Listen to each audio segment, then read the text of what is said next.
Hello, Muller. How are you? I am very good indeed. Thank you, Ashok. How are you today? I am fine, and as you notice, I'm not in KL now. I'm back in Singapore. Okay. I'm trying to figure out whether you looked better when you were in KL, but I will assume you looked better in KL. But anyway, thank you for co-hosting today. It's nice to be with you again. And how's your week been? Wow, geez, it's Thursday already. It's been interesting. It's been learning as usual, which I enjoy. So I got no complaints with that. Right. And for all who are wondering, what's this show about and what are these two people talking, chatting away? Well, welcome to the Leadership in Flow Asia Season 3. We've been doing this since 2022, where we speak to quiet leaders in Asia to try and find out what are the things they do from a growth point of view, whether at the personal level, leadership level, or a business growth level. And today we've got someone interesting, isn't it, Malar? Every You week we have someone interesting, That's but very true. That's very true. every week we have someone interesting. But I have special feelings for what our guest today, lah, huh? Tell us when you met her or how did you meet her? I think more than when I met her at a park when I was taking a walk and I was introduced to her. And after that, I've had the privilege of working with her, in our learning and development programs, right? But I think Wow. most importantly, it warms my heart to have a senior manager who also happens to be a very graceful young lady, right? Hmm. Who's wise, who's warm, who's kind, who's compassionate, yet very fiery about her leadership role, right?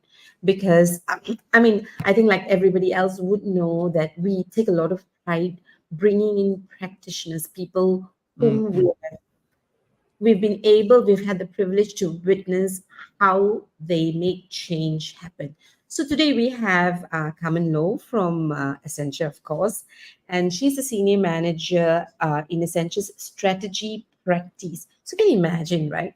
Um, a senior leader who has to think big, but here is a leader who does not only think big, but she always checks in with her heart to make sure she does what is right with people. So, we're very, very happy, privileged to have Carmen Loh talking to us about leading change agents for sustainability. Let's bring her on quickly. All right, let's bring her on and let's go for a walk in the park with her. Hi guys, how are you? Hi, come on, how are you? You actually met her in a park first, yeah? Walking, yeah? I did. It was a beautiful Sunday morning, and I think sometimes you have to think about it, right? Like you don't meet people by accident. Hmm. Sometimes Oh, maybe it was some kind of intervention that brought us together. We had a mutual friend, but I think even as I was talking to Malar and like kind of like resonating with her energy, I was like, we had a long conversation, Marla, for two strangers who bumped into each other when we were supposed to be doing loops around the park, right? So I'm glad circumstances kind of brought us together for a second time through your work with the firm and helping and Hmm. you helping also um, to drive change and impact to leaders within our organization. So very nice to be here. oh, Nice, nice. All right. And Thank happy you very 4th much. of July, by the way. oh, yarn. Independent. Fireworks everywhere and hot dogs. Didn't even think about it. Nice. Mm. Hmm. Okay, I'm going to shoot off the first question only because since Malar, you know her from the park, I have no idea which park and whatsoever. And you mentioned an Accenture and the kind of work that she do. Come on, help us understand your role. Okay, sure. So I think Marla might have mentioned that I am a senior manager in Mhm. Accenture's sustainable strategy practice, right? So the strategy practice does a lot of regional works with our clients in Southeast Asia. We look to drive change from, almost like the C or C-1 sort of level, right? Really looking at how we can influence the direction that firms are taking. If I go a Hmm. little bit more specific to the role that I play in the organization, I am part of a smaller team that is focused on the topic of sustainability. Think about us as a catalyst for change, Okay. right? Sustainability is a topic that, I think you hear on other podcasts, you read about it a lot, and people talk about it. But in a lot of organizations, even within ours, we understand its primacy in what we do from day to day. But we still pull together a small team to kind of see that change throughout the organization. So I look at it more from the perspective of our clients in what we call the resources industry. Resources means your oil and gas, utilities, and chemicals companies here in Southeast Asia. So that kind of centers it a little bit for you, hopefully. Okay. So what I'm hearing from you is, yes, you specialize in the resources industry, and Yep. for clients, what you do is you are in the strategy practice where you're trying to drive change, right? And Yes. within the organization itself, you have a team that looks into sustainability practices. Would that be right so Correct. far? Okay. Yes.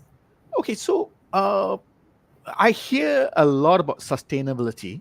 Mm. Um, and I guess I don't want to make the mistake, so I would rather help you to define what is sustainability, and then Okay. we go deep dive into that. Yeah. Sure. So maybe the textbook answer, and because you will hear a lot about this as well, right? So the UN is one of those agencies that's driving a lot of the sustainability conversations at the global level, right? You've heard about the Sustainable Development Goals. You've probably seen a lot of the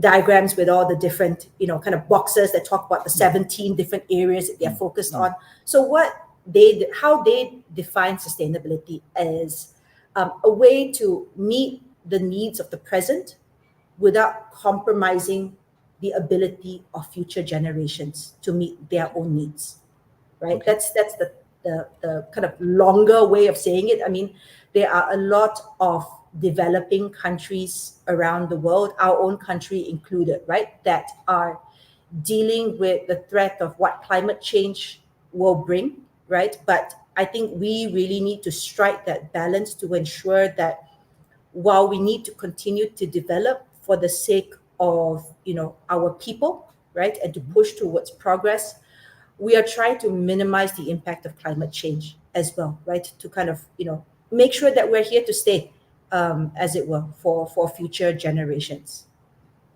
Nice, Okay. nice. Yeah. In Sorry. fact, I liked the summary. Sorry, Ashok. I No worries. liked the way you said it. So we're basically saying, don't take, for today's need, don't take it from the future or from Don't tomorrow. take it for granted, and yes, essentially, because I think we are very much sort of like guardians of what is to come, right, for them. So whatever we do now has an impact to what our children and our grandchildren will face. So that's why we're, also dealing with some tough decisions when it comes to what we do, right, in our day to day. Nice, nice, nice. And while we're talking about sustainability, we have a couple of people who've joined us. Thank you for joining us. Those who are at the background quietly on LinkedIn, thanks for joining us. I'm just going to say hello to a few people who've said hello to us. Hi, James. Thank you for joining us from Penang. For some reason, I'm not able to show your comment. And Major Prabhakaran has joined us. Hi, Major. Thank you for joining us. Ashraf, thank you for joining us once again. And of course, Kirtana is here to make sure she says hello. Now, while we say hello to everybody, Kaman, thank you very much for giving us a very clear idea of how we are all challenged to be to do the best in our businesses, but let's also be very focused that we don't take it from our future generation. Yeah. So Ashok, I'll pass it back to you because I just loved her definition. So it's so clear for me. You want something now. Remember, whatever you're doing now, make sure you don't take it from the future generation. Thank you, Kal. No worries, no worries. So what you're saying is meet the present needs without compromising the future as much as possible. That's what we are focusing on from a sustainability point of view. Okay, and I know you started off by saying, we've got a textbook answer. Mm. So I want to get out of the textbook. Okay. So, Okay. because there is what you're alluding to is the environment aspects of sustainability, I Yeah. get that. I get that. But there's also the business aspects of sustainability, isn't it? Yes, Right. definitely, So, very much so. how do we marry both? How do we marry both? Sure, sure. I think this is really why it has to kind of all come together so that folks understand why this is something that they need to pursue, and it's not so much of a compliance check for a lot of people, right? I think when I speak about sustainability to businesses, the first thing that is triggered to them is ESG, right? Uh, Environmental, social, and governance impact. hmm, That's also because regulations are being put in place in almost all our countries in Southeast Asia for large corporations to start reporting their ESG compliance. It's also because if you think back to what happened, I think in 2015, we had the Paris Agreement, to which a large number of countries, I think it was 140 countries, were all signatory to, right, to make their own individual commitments to reducing carbon emissions. And doing the ESG reporting is one way to start to monitor our progress towards this. But compliance always becomes a bit of a stick, right? And Mala, we've had conversations about motivations and how you drive people, and the stick is only one side of the conversation, right? What is the carrot really for companies? And I try to encourage our clients to look at it not just from a compliance point of view, but while you are doing that compliance, how else can you unlock value for yourself and for your company? So value can be in terms of generating more insights, Ashok, from the data that you're gathering to comply, right? mhm, And I did use that also to identify probably initiatives that you can start to put in place. One, to improve your metrics, right, from an ESG perspective, but mhm. also to see how that helps you improve your business operations. I'll give an example. Yes, please. Um, yeah, I think one of the biggest like kind of contributions to businesses is their energy needs, right? And a lot of us in developing countries are still using coal as a major source of generation, right? So while our utility companies are trying to look at how we transition to renewables, what about us as companies thinking, how can we actually be more efficient in the use of energy? If you think about it, all the energy that's coming to us from the transmission lines that you see kind of running throughout our industrial areas to our homes, there's also a lot of kind of loss, right, through all these different processes. So if we look to see how we can be more efficient in how we use our energy, how do we conserve that? There's an element here towards seeing how you can then reduce the cost, how much energy you're using, and therefore how much you're paying from, right? Mm, From an example, and that hits your bottom line because you're being more efficient as a company. Another example could be, well, thinking about the fleet of vehicles that you're operating, right? If we can look to see how we can optimize the routes of your fleet, right? So that you travel shorter distances, for example, or you make fewer stops. Not only will your trucks and your cars be releasing less CO2, but you'll be paying less for petrol, mm, right? Overall. So again, seeing how we shift the conversation more to the value that principles around sustainability can unlock. You can even take it a step further, and we do work with some clients who are looking to develop new businesses mm, around sustainability related areas, right? Looking at the demand uh, from the population, whether it is looking at selling solar PVs, right, that people mm, install on top of their houses, whether it is around putting in place your EV charging ecosystem. So people are also looking at, maybe I shouldn't say people, companies are also looking for ways to pivot their offerings, right? Some of them are even releasing new products that are greener, right? Because they are using the inputs themselves are being decarbonized. So you can start to see folks shifting their offerings because there is demand for such services.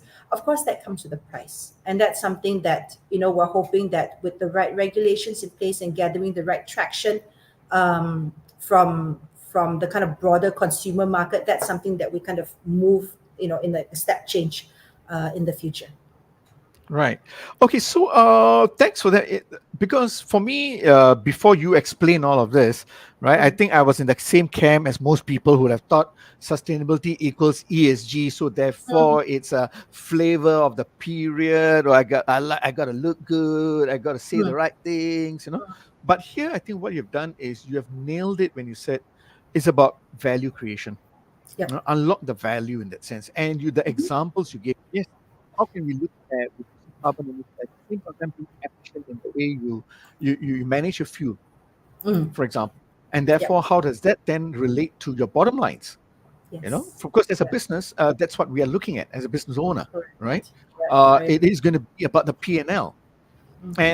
And I think you hit it and explained it quite well, very well actually, where ESG is just one reporting mechanism Mm. that may be required because everybody has signed a paper. That's fine. That's Yes. fine and good. That's Mm. fine. We're not going to argue that. But how do we now practice what we need to do by unlocking the value, right? Correct. Not only for the bottom line, but also for a bigger purpose in that sense. Mm. Okay, Muller is itching to ask a question, so I'm going to step aside. Ashok says this because he doesn't know what else to say now, I think. Are you sure? I've got a whole list of other questions. But I shall leave it to you, Muller.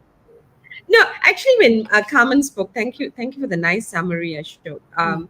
What struck me is that I think, like what you said, sometimes compliance can help us focus on the right thing.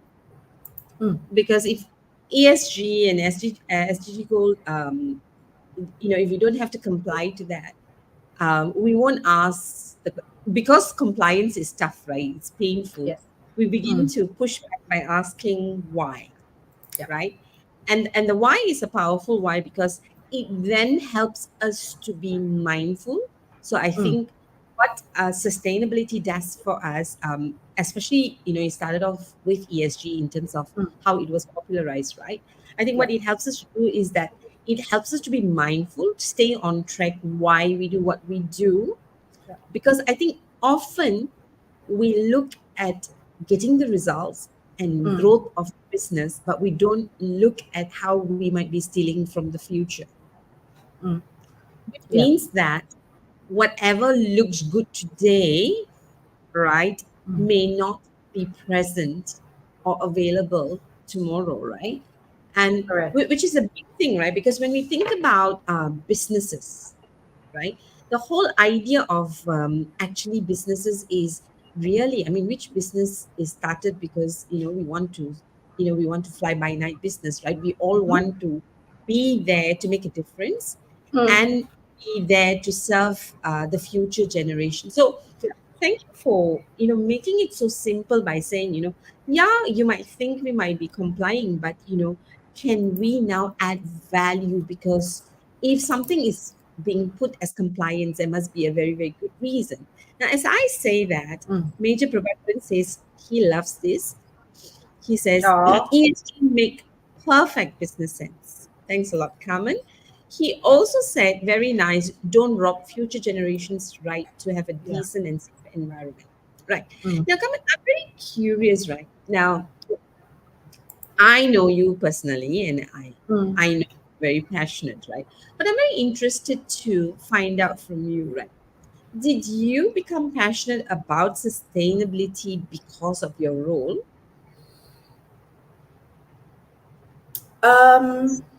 So that's an interesting question, actually, you're putting out there for me, right, Mother? I think yes, of course, being kind of tasked with this role has meant that I've gone a lot deeper into the areas of sustainability. But thinking about it, to a certain extent, my involvement in this has actually started right from the beginning of my career when I kind of look back.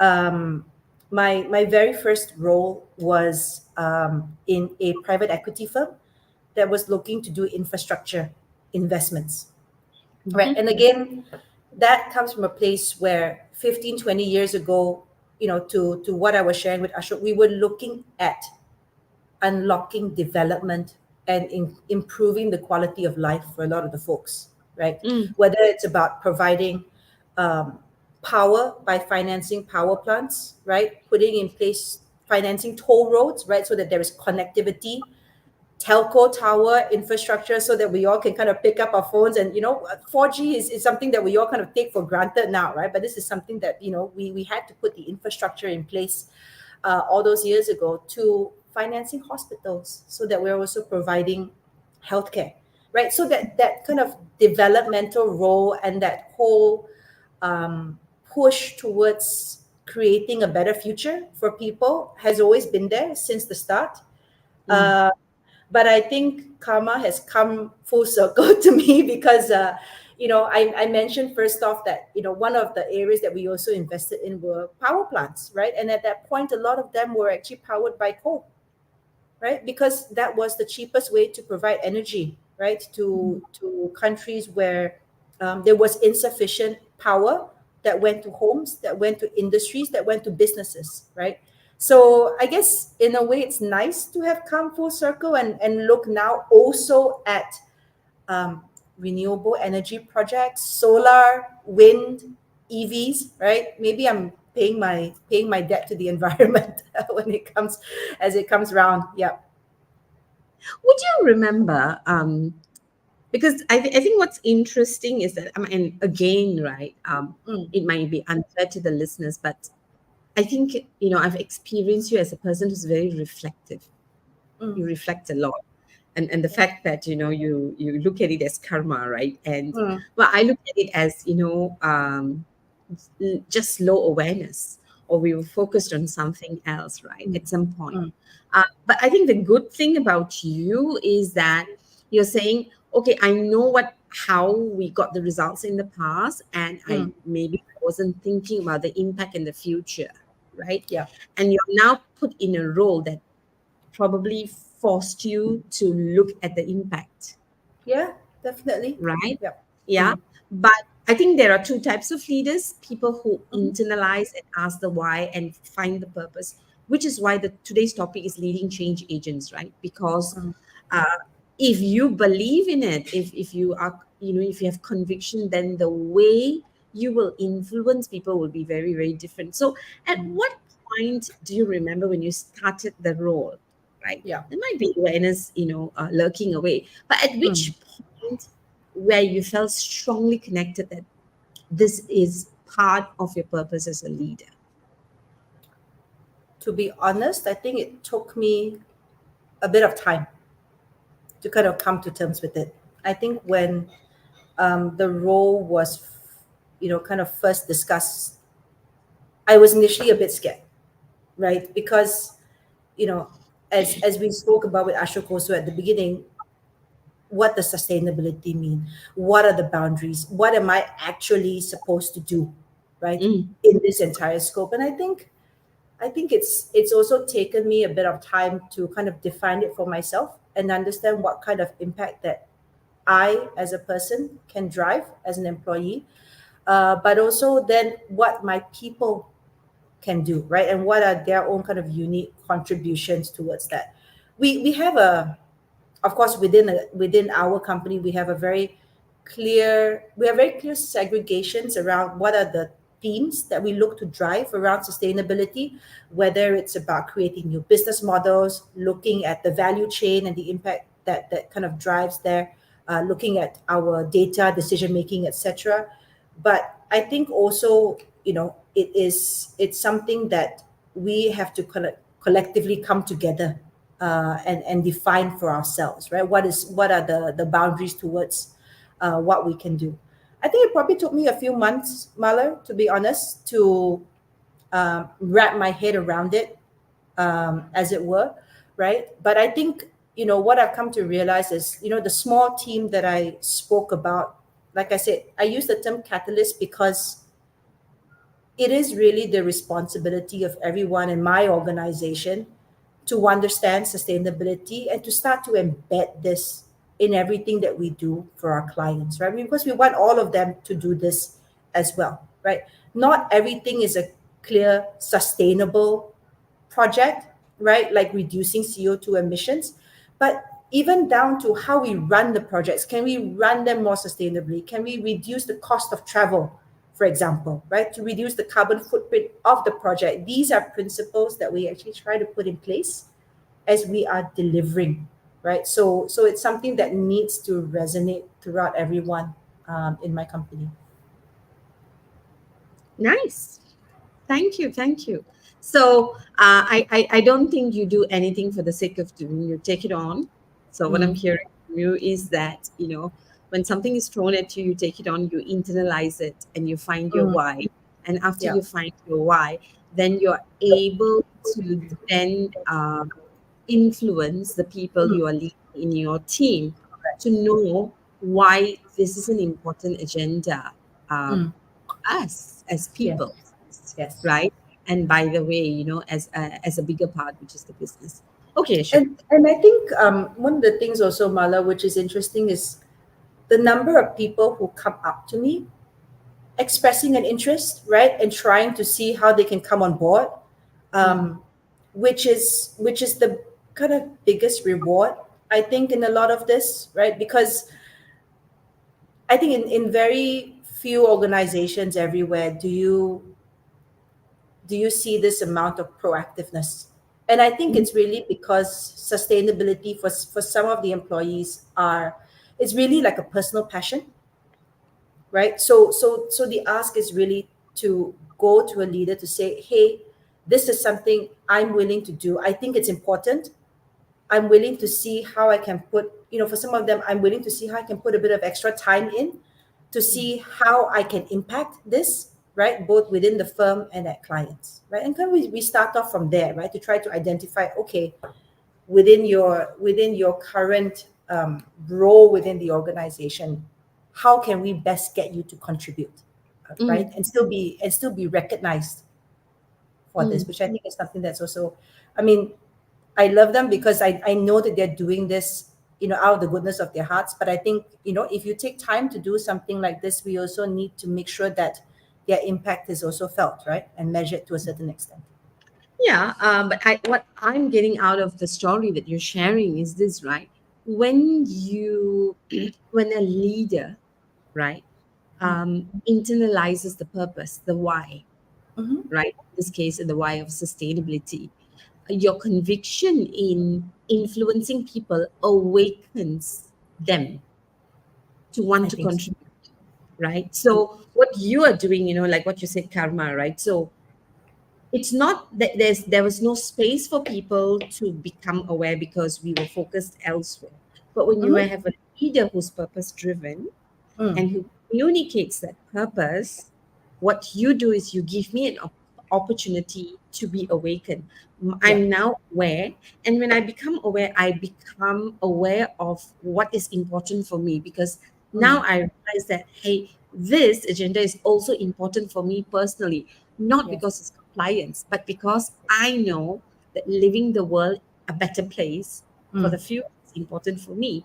Now, Yeah. this is where I'm going to walk the extra mile because now I'm not even doing it because it's compliant. I'm not even doing it because it's not even a part of my job.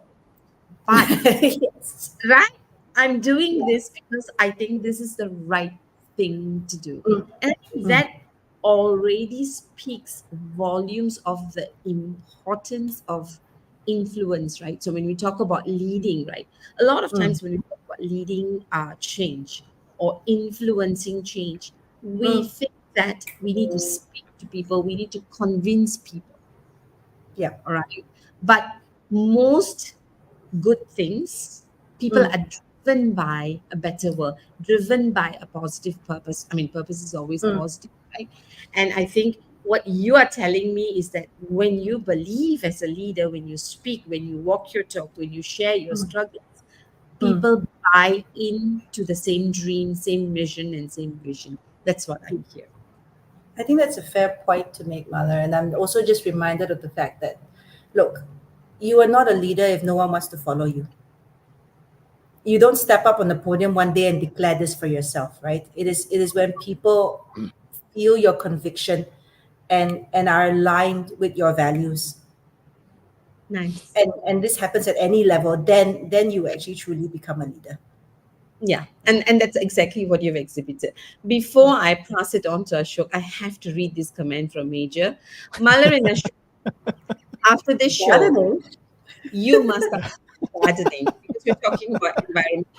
Major is very passionate about gardening, and he draws deep insights from the environment, from the earth. Right. Major, just to let you know, you're assuming I don't garden. That assumption, but yeah, Ashok and I will start a garden together after this. We need to buy a plot first. Okay, moving on. Thank you very much for the gardening advice. Okay, so Carmen, I'm going to move from. We spoke about compliance, Yeah. and earlier on in your conversations with Malar, I'm hearing about commitment. So I'm going to move from compliance to commitment, and you use a very important word in between that is the spark of it, the catalyst, right? Mm. So you're the catalyst to drive commitment, right? Yeah. So I've got a question, and since Malar brought up about purpose, I've got a question about around purpose. But I'm going to divide it into two parts to it. One is for your team, and one is for your clients, right? Okay. Now your team comes in, right, and you're trying to align them to that shared common purpose, a sustainability purpose. So yes, they come in with a bleeding heart. They are behind you. They see you as a common, as a leader who have awakened me in bit. But how do you help them practice, pun intended, or just in a sustainable manner? Because it's a long run. It's not. It's just not a short Coca-Cola fizz motivation. It's a Yeah. long run. So how do you help them remain committed when sometimes the whole world is outside is saying, this is BS, blah blah blah. But how do you help them keep the momentum, the energy going, right? After aligning them towards the sustainability purpose. That's the first part of the question. Let's tackle that. Okay. And so this is always a tricky one because the people I work with actually come from all different teams and divisions. Sometimes when they put their hand up, right, to do this within Accenture. Accenture has almost 10,000 people just here in Malaysia alone, right? So you can imagine how many how many people and how many different divisions and teams we are comprised of. So that's motivation is something that I think is very important to sustain. I think really it all comes down to engagement, Ashok, right? There's a few things that we need to do here, right? Because we do a lot of conversations, learnings, etc., around the topic of sustainability. And I think that's important because it allows everybody to speak with a common language about what we do, right? It also clarifies, Ashok, what you kind of call out at the beginning, where people have different interpretations of what sustainability means. So we align this from an organization perspective. I think the second one is around communities that we Communities. build, right? And for example, I need to do a call out here to the sustainability squad team, right? That we have here in Accenture. We have spokes of this in all our different countries that we operate in, right? And we also do a bit of cross pollination. So we do regular catch ups. There are mailers. There are games where we all kind of get together as a team, right? People who are passionate about this.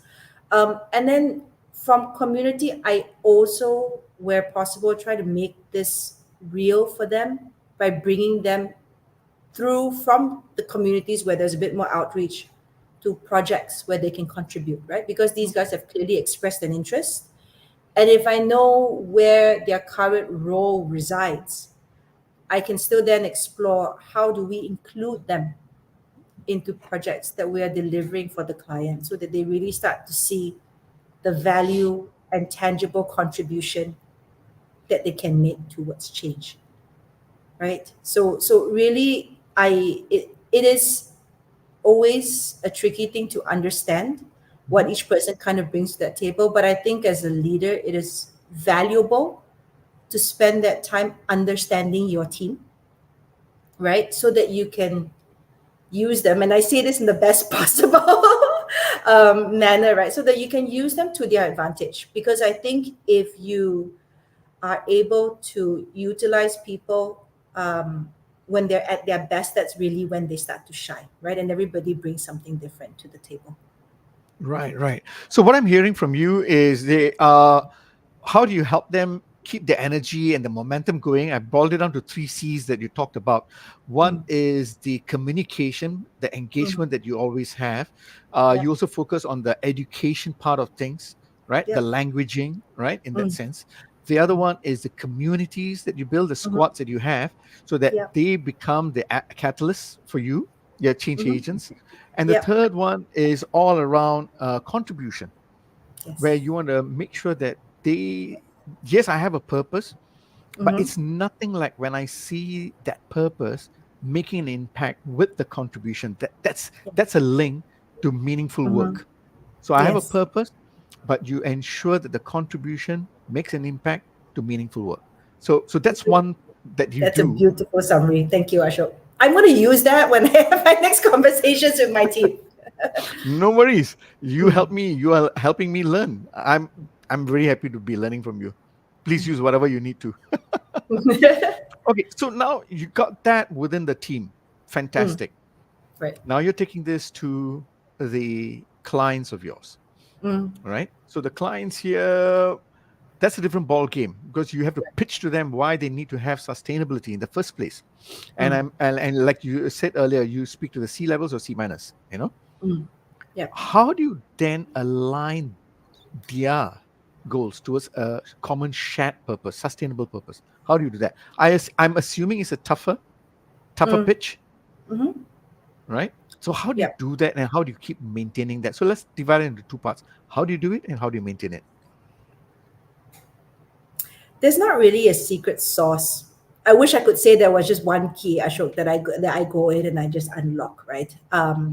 But I think with some clients, in a way, regulations give you an opening to go in and Ah, start to have okay. that discussion, Okay. right? Okay. Because to the compliance point, yes, if you don't start with the compliance, it would be a nice to have top page which gets put into the pages of your CSR report, right? And of course that still brings impact, but I think that doesn't bring impact on a broad scale throughout the organization. So I think that usually gives us a way to start having conversations.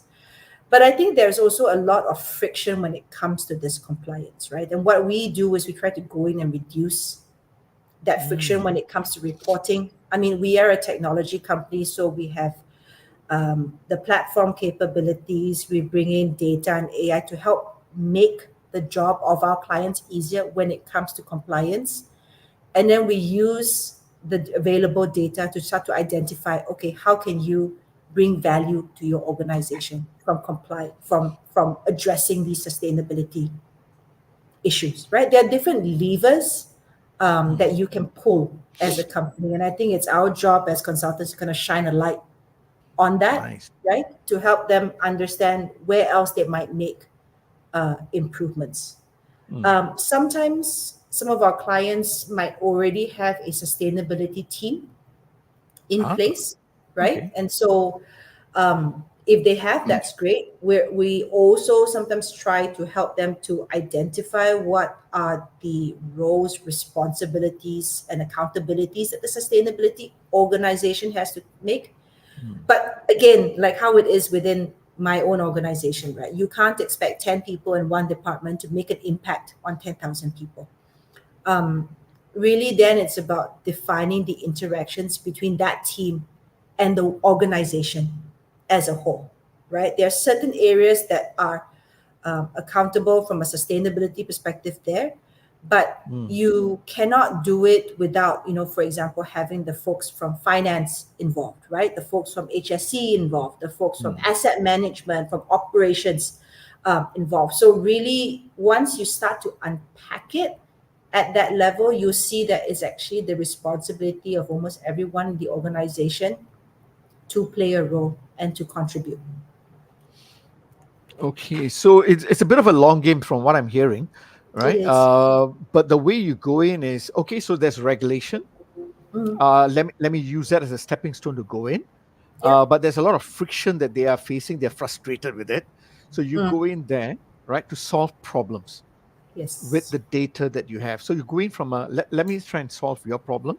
At the same Mm-hmm. point of time, let me educate you about how I can help you create the value Yep. in a sustainable manner with the right practices and attitudes. Mm, And where they are a sustainable team, it's easy for you to leverage because now you can share whatever is happening back in your organization, the mm-hmm. best practices Mm-hmm. there. You can cross Mm, pollinate, you can even bring them into yes. your squad and or create squads in the other side. That's fantastic.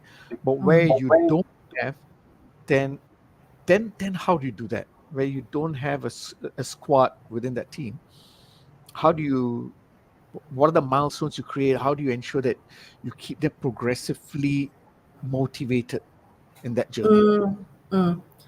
I think then it's about looking at this team by team.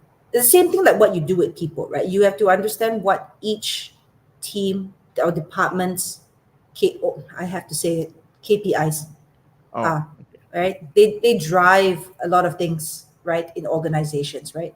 But I think we need to start to look at that so that we can understand, mm, right, what they need to be held accountable for, and to see how sustainability can be embedded as part of what they do.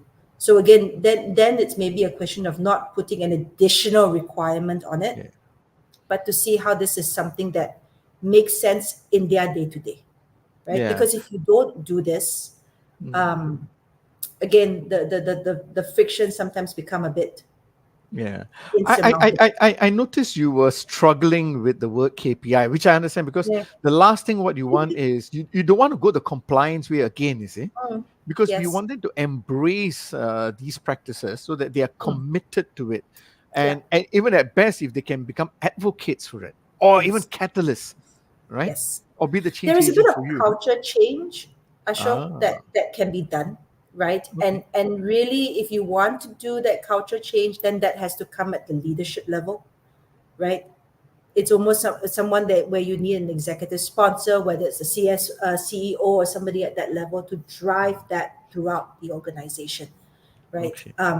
And then it's not even about what do we do in our business, right? But is this something that we kind of internalize and do um, in our day to day? I have a client, for example, when I go into a meeting with them, they always have water in reusable bottles, right? So Okay. they've cut out plastics completely to the point when I'm already afraid to bring my Starbucks cup inside there, right? So again, I mean, I think sometimes when you start to drive culture change, that's really where you set up a company to internalize sustainability for the long term. Okay, so what I'm hearing from you is where it is, yes, as much as you are not a big fan of using KPI, but Mhm. that could be a tool that you might lean towards, but Mhm. it is all about how you drive the culture change, right? Yes. Yes. Okay, so Malar, I know she's when it comes to culture, she's waiting to just jump in Mm. and leadership. No, Okay, I like the way you assume a lot of things about me, Ashwin. We'll talk about it later. Actually, what caught my attention, Carmen, is that when you said regulation is a good start, and Mm. because I think when it comes to what doesn't get measured doesn't get done, what gets measured gets Mm. done. Yeah. So why do we have measurements? Measurements uh, are actually tools for us to stay focused on what's important, so Yeah. that we can measure the impact, Mm-hmm. right?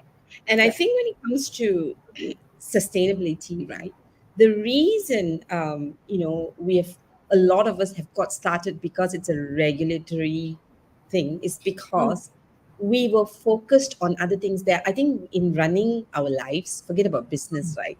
There are Mm. just now so many important factors. Yeah. right? And Mm. everything seems important in one particular way when we are focused on business sustainability and business growth, Yes. right?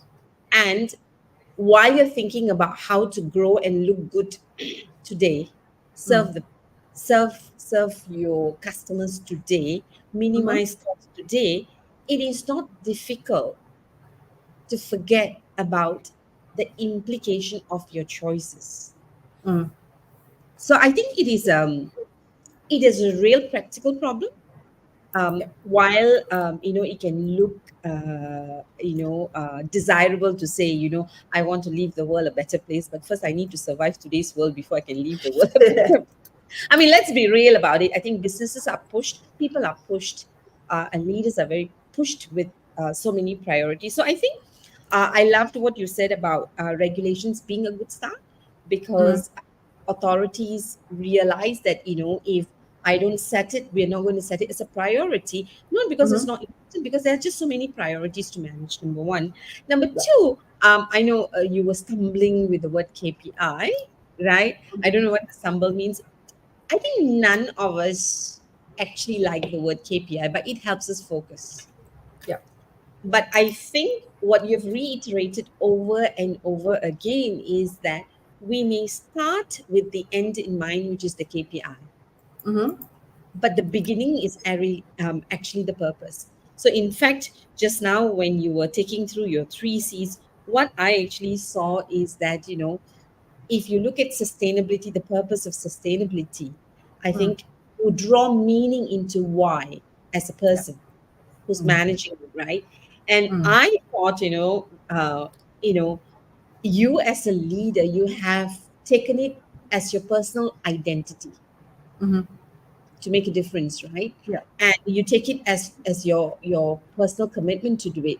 Now, as Mm. a result, what you're doing is that when people see you so passionate and so aligned and congruent to what Mm. you're talking about, they are Yeah. drawn to you because you've now got them to think and feel and acknowledge that they want the same thing that you want, Mm. which Mm. is where actually culture sits, Right. right? Yeah. I What think there's an you've element. Sorry, please go ahead. Yeah. So I think what you've shown us without directly telling us is that Mm. if you want sustainability to be a culture, now what is a Mm. culture? It's a way a group behaves, right? Mm. But Mm. and I think the way you were struggling maybe with KPI is that you want people to behave not out of compliance but out of commitment. Yes. And for that, people Mm. need to buy into the meaning and purpose and how it actually makes a difference, right? Which Yeah. is what you're doing. Yeah, you're going to say something about culture. Go ahead. No, I think the point is this, right? I mean, we talk a lot about being authentic as a leader, Mm, right? But I realized that this is one of those things where it kind of really has sunk in over the mm, last year, where I think everything you do, from what you do in the workplace to what you do at clients to what you do at home, um, at best it is ideal if this is all congruent, right? Because then your identity and yourself is very aligned to delivering this purpose. And it is not an easy task what we're trying to do within our organization, and what we want to do with our clients, right? But with that congruence comes the energy and the conviction to kind of see it through. And that's how I think I see this, in order to maintain my own kind of sustainability in this space, right? Because this is what I need to keep me going as well, right? When you face hurdles, you face blocks, etc. Thank you, thank you. I mean, I think again, right, you're reiterating the importance of being together as a person, right? Yeah. Having integrity as a leader. When Mm. you're leading a particular purpose or a particular outcome, or Yeah. setting a culture, what you're Mm. basically saying is that, do you really believe in it? Are you authentic about what you say? Mm-hmm. And to be authentic, you need to be aligned and congruent within, right? Because that's Yes. going to bring about the energy and conviction to other people. And that's what executive presence is all about. Because it's not about knowing what's the right thing to say, but Mm. people see you as presence, right? Presence for what you actually believe. And that's greater influence than trying to look right and sound right. I think that's what you're Mm. basically saying, right? Yes. Have integrity as a leader and be together as a person and be Mm. authentic, Yeah. and then people will all follow. But the real challenge which you've already brought out is that that's ideal. Sometimes we need a bit of a stick to, I mean, I mean, really, right? Like, Mm. if we were not given the discipline of brushing teeth or exercising or doing stuff Oh, that we didn't like, that was yeah. like regulatory, right? But eventually, when we begin to try it and feel the difference and feel good about ourselves, we begin to not just buy in, but we Yeah. own these thoughts and behaviors. Yeah. Mm. Yeah, so thanks a lot, because I think whether we're talking about sustainability or anything else, right? Mm. How do we bring a group of people to behave in a particular way, which Mhm. then aligns them, right? The Yeah. culture aligns people towards the strategic goals, and in this case, the strategic goals is actually, how do we, build a sustainable business? Okay, Mm. Ashok, I think I've done enough of the summary. No, Kamal, I really like your authenticity in that sense. I could see you again, right? You're saying, okay, we have to be congruent, but at the same time as you were saying it, I could see that you knew there were times that you dropped the ball also, Mm. right? Right. How do you pick Okay. yourself up then? What do you do to align yourself back again? I think in I mean, and look, I've had ups and downs in my career, both from professional and personal reasons, right? Um, I think the important thing to do when that happens is two things, right? One is, if you need the time, take Mm. the time out for yourself, so that you can kind of refocus. There's another element here, and this was advice that somebody gave me very early on, right? Because the advice was basically that once you make a decision, don't look back. Right. The implication, of course, is that you've done the research, you've done the analysis, Mm. right? That gives you the comfort that you are making the best decision that you can at this point in time, because circumstances will always change. And I think, you know, um, sometimes if you stop looking back in the rearview mirror and keep wondering what if, that allows you to push harder forward. I hope that helps Oh, clarify definite, definite, for, definite, for definite. me. No, nice, nice. Thank you for that. Because what you're telling me is two things. Number one is, yes, we are humans. You can drop the ball, but take Mm, time to reflect on what has happened, learn from that, yeah, and make the yeah. choice to catapult forward. You Mm, know, learn from the past and move forward in that sense. No, thank you very mm, much for that, saying that. Okay, so back to the culture pit. I know. Wow, mm. we've already spent 55 minutes. Right. So just So before, I go mean, for your last question, Ashok. yeah, last question. All right. So, what can leaders do, right, Mm. to create a culture of a sustainability focused culture? What can leaders do, right, to create a sustainability focused culture?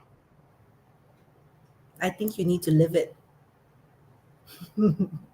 right? And live it not from just the perspective of, you know, the emissions or the usage of water, right? I think that one we all see the benefits Mm. to that. I think the bigger thing is about how you make your team sustainable. Are you able to provide the support for them so that they can go the long haul? with you, right? And the support, I think that we need to give as leaders is not just from, a learning, coaching, but I think we need to be there for them as people Wow. so that they feel safe to come to you, right? With issues that allow them to deliver at their best, right? So there's this aspect I feel of, again, we say psychological safety, right? If you can do that, um, I think you really start to build stronger bonds within your team so that you guys are all driven by a collective passion versus a KPI.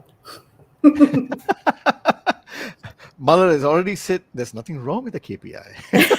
But I hear you. But I hear Yeah. you. So what you're saying is it is important, yes, to live the culture beyond emissions and water, but most Mm, important is focus on the people, right? yes. Focus on the people by supporting your teams. Focus on the people by making sure that they operate in a safe environment Mm, mm, where they feel they can make the relevant contributions, where they yeah. can keep learning, where they can Mm, be who they are, authentic, mm, where mm, they can feel free to challenge and mm. yet be themselves. Yes. And I will tell you then also, Ashok, we can actually conclude with three more letters. We'll give Yes. you three P's: people, planet, profit, Nice. which People, is the same planet. framework that we use when we talk about sustainability as well, right? You focus on the people first, Mhm. you take care of the people, then you take care of the planet, and then let's hope that the profits take care of themselves. Nice. Nice. Yes. People, planet, Planet, profit. profits. Always look after the people so that they can look after the planet, and therefore it will cascade down to looking after the profits also. Wow, Yes. I love that. I love that. And are you heading back to the parks very soon? I'll, Just I'll, I'll see you under the trees, Mother. just before you leave, Mala, do you have any question? Because if not, I'm going to ask Kamal one more question, unless No, you I have one. don't have a question, but I thought, I had to say my piece, right? When you said collective passion versus KPI, Mm, what came to my mind was, when we talk about people who are passionate and you talk about collective passion, where people are doing it because they believe it. When people are engaged and people are passionate about doing it for a cause, yeah. authenticity comes through, and you give them that safe environment that you're saying is that the reason I think the performance becomes sustainable is that people are not drawing their energy from their future to give it to work today. And sometimes in today's work, that's called Mm, well-being, right? yes. And I think you've brought in such an important point because we cannot drive tangible sustainability that we are driving Mm, without making sure our core resources, our greatest asset, people, yeah. we're not able to sustain them. That means we don't steal their future. And the way we do it is really by helping them to bring their heart to work, Mm, right? And creating the environment for them so that they feel safe because we all believe that nobody wakes up to not do a good job. So thank you for that. That was my aha moment. And I'm sure Ashok is going to shoot you with one last 1 minute No, no, question. no. I'm fine. I'm fine. That's a very nice summary.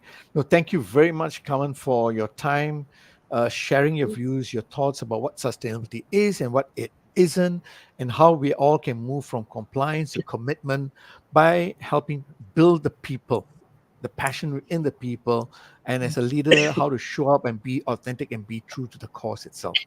Right, so that then we focus on the people so that they will look after the planet and it cascades down to the profits. Thank you very much thank for you. your time Thank you today. both. Thank you. Kaman, thank you once Okay. again for saying yes and for enlightening us with your warmth on the screen. Until we meet You're you very again. welcome. Before we let you go, is there anything else you'd like to leave the audience with? No, I think take care of yourselves and take care of each other. Nice. Thank you.